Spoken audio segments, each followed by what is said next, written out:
every movie has random trivia.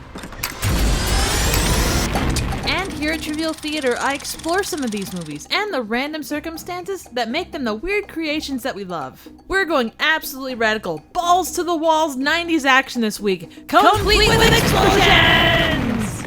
This is... Yes, of course, the Demolition Man. Yeah, I was gonna say that.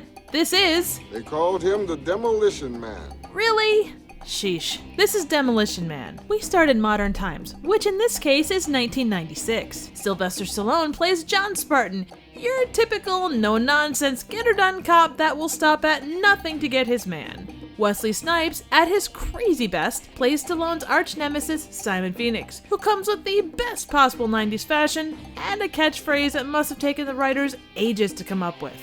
Simon says die. Their showdown leads to a huge 90s-worthy explosion and the arrest of both Phoenix and Spartan, who was framed for the incident. Are they put on ice? Well, kinda. They're cryogenically frozen. And boy, thanks to the credits and the unfreezing process, I never need to think about Sly's naked ass ever again.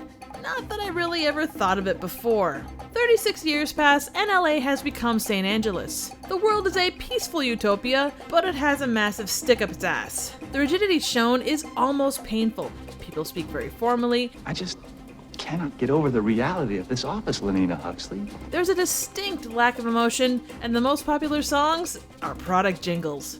This is the most popular station in town. Wall-to-wall mini-tunes. You call them commercials. Oh, wow. This is my fave. Phoenix is unfrozen for a parole hearing, but manages to escape, leaving destruction in his wake. The cops unfreeze Spartan in a last-ditch effort to take down this great challenge. Sandra Bullock acts as guide, liaison, and interesting dress-wearing ally. Sly is sent back to work while trying to learn the ins and outs of futuristic life. Here you can't swear without a fine. Sanctimonious asshole. Lenina Huxley, you are fined 1/2 credit for a sotto voce by... 3 seashells are required when visiting the bathroom, and Taco Bell is apparently the height of fine dining. By the way, if Taco Bell is all that's available for futuristic dining out, I think I'll be staying in. Weirdly, Taco Bell wasn't intended to be featured as product placement. The screenwriter decided that it would be the lone chain to survive, due to their rock-bottom reputation and low-quality food at the time. In some countries, Taco Bell was replaced with Pizza Hut. Take that as you will.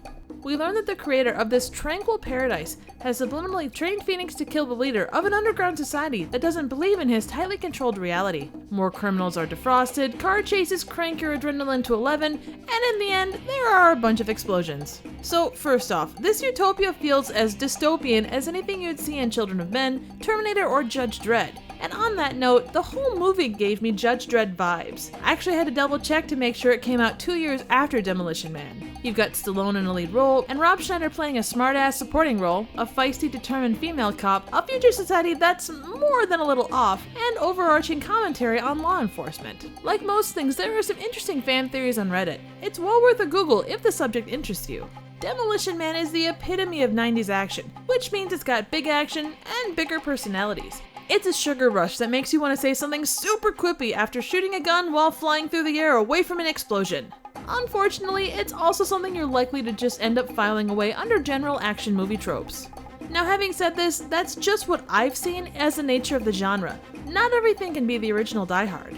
They took a really fascinating view of future society. Instead of the down and dirty back alley, we're presented with a squeaky clean paradise where formality is a must. It was fascinating to watch, and I wish it could have been explored a little more. But you're talking 90s action, which wasn't well known for their use of deep characters or situations. Now, for obvious reasons, Wesley Snipes' character is a ton more fun to watch than Sly's. From his attitude to his attire, he was born to play slightly unhinged characters. His blonde dye job even inspired basketball star Dennis Rodman to start dyeing his hair a variety of colors. The cars in this movie look like they belong more in the 90s than they do the distant future. In fact, at the time, a good chunk of them were concept models put out by GM, who loaned $69 million worth of vehicles to the movie.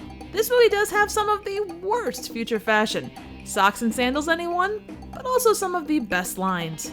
Let's go blow this guy. You can't take away people's right to be assholes. Don't you think? I try not to. However, you're young. Think all you want. I'll tell you what we're gonna do. We're gonna go out drinking, all of us, get shit-faced, and paint the town, literally. It's an over-the-top ride that doesn't require a ton of thought to enjoy. Plus, it hits all the right notes with explosions and wrecked cars. Special thanks to Darren for the dynamite recommendation. So what do you think? Suggestions for movies, trivial questions, comments, ratings, and what the 3 seashells are actually for would be appreciated. Thank you so very much for watching.